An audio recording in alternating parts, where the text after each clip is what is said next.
Hi everyone, again here our Bible verse for today is all about Romans 8:27-29.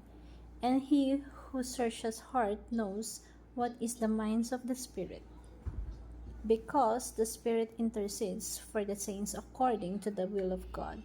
And we know that for those who love God, all things work together for good. For those who are called according to his purpose, for those whom he foreknew, he also predestined to be conformed to the image of the Son, in order that he might be the firstborn among the many brothers. So, ano yung gustong ipakita sa atin ng verse 1 na to? So, we have to conform to the image of God. That's why the Bible said we are like Christ. So, in everything that we do, it is important that God sees in us, even the way we talk, the way we move, the way we think.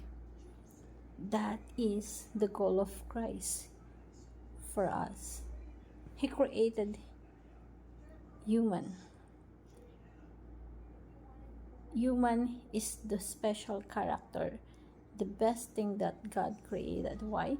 Because He allowed human to be like Christ. Means all the character of God must cease in us. So, God really works in our life,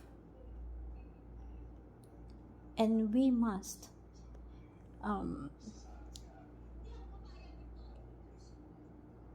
let God lead us through the Spirit.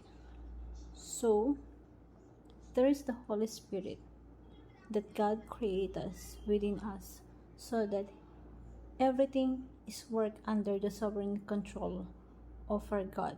So everything that happens to us mean that God allowed that and used that thing to happen in our life for us to direct that God's will.